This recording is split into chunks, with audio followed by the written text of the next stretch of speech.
J'ai pris conscience là-bas, surtout en arrivant au village olympique, que j'étais en train de vivre un moment qui était un petit peu hors du commun.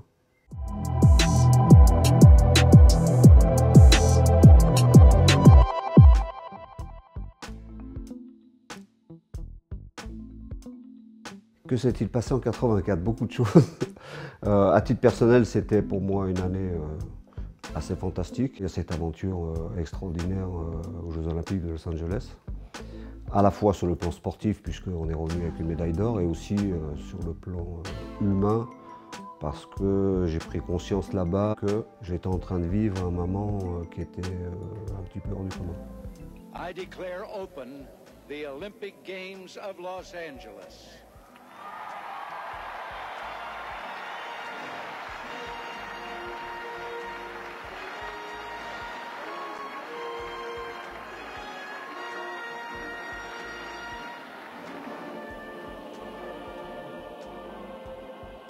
Le fait de visualiser ça, de voir cette ambiance, on est venu pour ça. Donc on s'est tous dit, nous, on va être sur la plus haute marche. Quand on va au jeu et que quand on gratte un petit peu et qu'on va un petit peu plus loin, les jeux aussi, c'était une façon de promouvoir la paix dans le monde. C'est là que j'ai pris conscience de ce que pouvait représenter une cérémonie d'ouverture. Une participation au jeu pour des gens, pour des athlètes, qui n'ont qu'une chance d'avoir une médaille, mais qui sont là pour représenter leur pays. L'arrivée au village, ça a déclenché chez nous tous quelque chose déjà qui nous a sortis de notre confort. On était déjà logés dans des petits appartements, ou par deux ou par quatre, on dormait par terre. Et puis après, la rencontre avec les athlètes, le fait de discuter. Sur l'aspect humain, ça m'a... il y avait comme une espèce d'ouverture aux autres, ouverture au monde, sur un monde que je ne connaissais pas en fait. Ouais, je dis que c'est la plus belle aventure de ma vie parce que j'ai vécu ça. Comme souvent dans ces tournois-là, l'entrée en matière avait été difficile.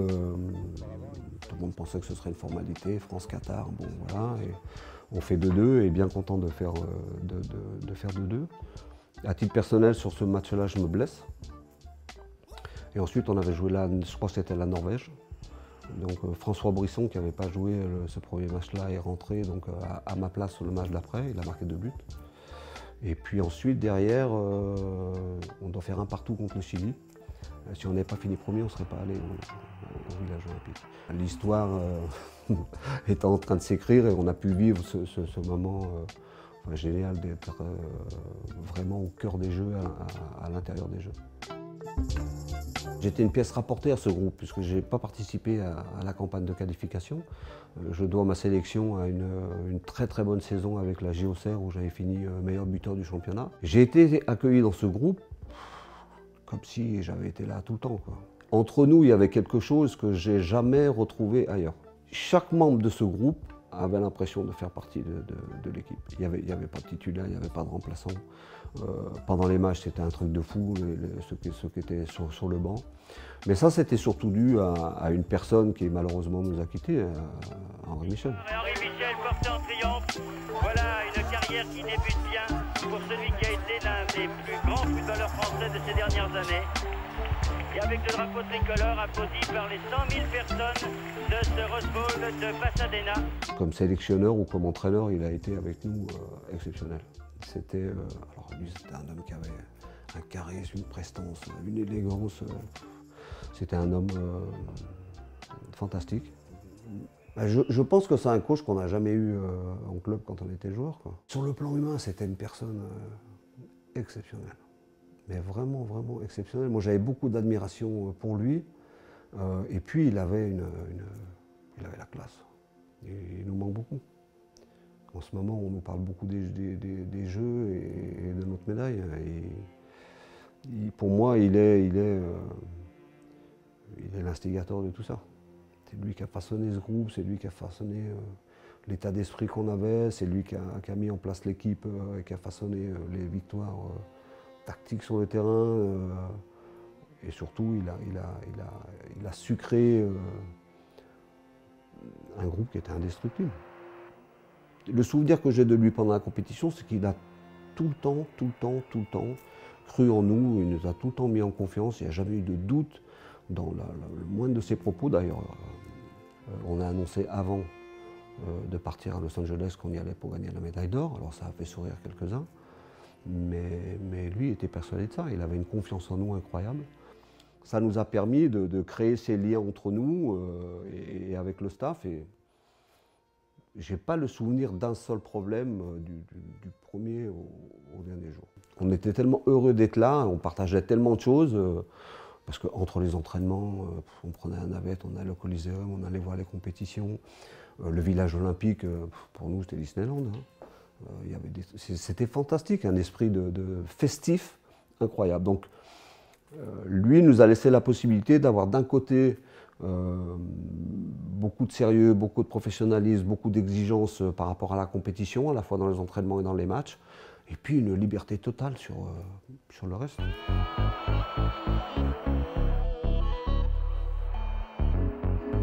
La Yougoslavie avait une équipe de folie. C'était un match tendu.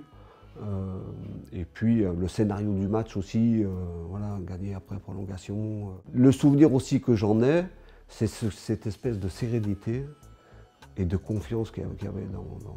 C'était impossible qu'ils nous battent.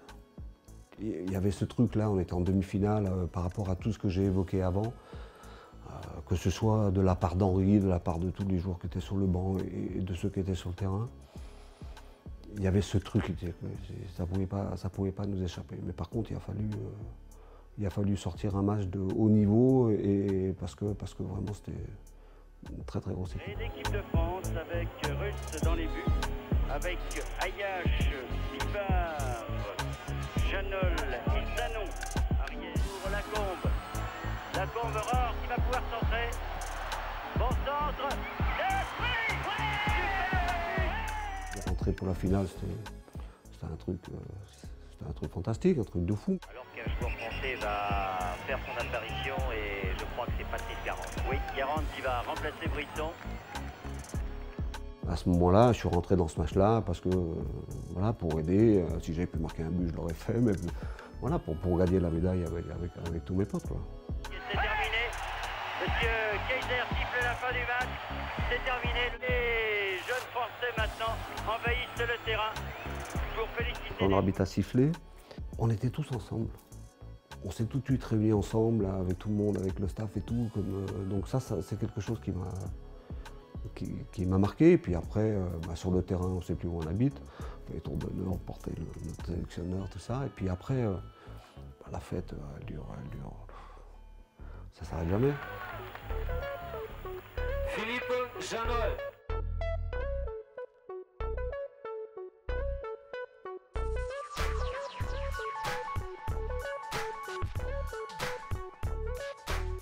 Patrice Garand. Après qu'on ait gagné cette médaille, on nous a donné le choix ou de faire la cérémonie de clôture ou d'aller passer la journée à Malibu. On est allé à Malibu. Et j'ai le souvenir d'une journée, d'une journée fantastique. Quand on s'est retrouvés pour aller au tirage au sort du tournoi olympique, c'était un truc de fou, quoi. De se revoir, il y avait beaucoup d'émotions. Et tous, on était... Moi, j'ai ressenti à ce moment-là la même chose que quand on était au jeu. Il y avait ce lien entre nous qui est symbolisé certes par une médaille, mais ça va bien au-delà de ça. Pour moi, ça va être quelque chose de fantastique. C'est une chance incroyable. Moi, je pense que ça va être une fête grandiose.